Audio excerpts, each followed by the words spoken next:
ছোট্ট সুভানকে। সুভানের পথ চলা আরো কুসুমাস্তীর্ণ হোক, এগিয়ে চলুক সুভান। সুভান 2024 সালে পেয়েছে কৃতি পুরস্কার, যে পুরস্কার আমাদের ঝাড়গ্রাম জেলাকে গৌরবান্বিত করেছে।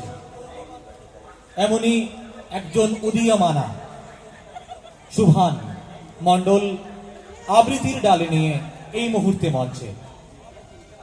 সান্ধ্যকালীন অনুষ্ঠানে ঝাড়গ্রাম উৎসবে আগত সকলকে আন্তরিক শুভেচ্ছা ও অভিনন্দন। ঝাড়গ্রাম উৎসব কমিটির ব্যবস্থাপনায় সপ্তম দিনের সান্ধ্যকালীন অনুষ্ঠানে মঞ্চে সুভান মণ্ডল।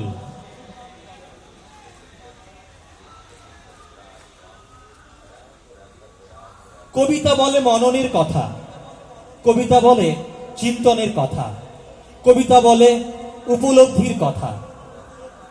এলোমেলো শব্দগুলোকে একত্রিত করে জন্ম নেয় কবিতা।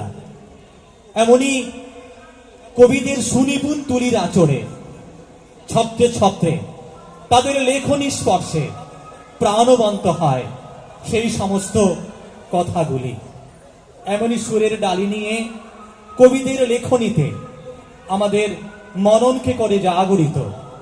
মঞ্চে অপূর্ব দত্তের কবিতা নিয়ে Subhan Mondal.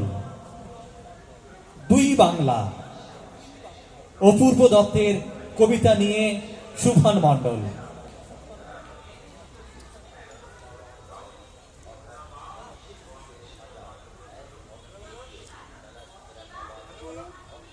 Hello hello hello hello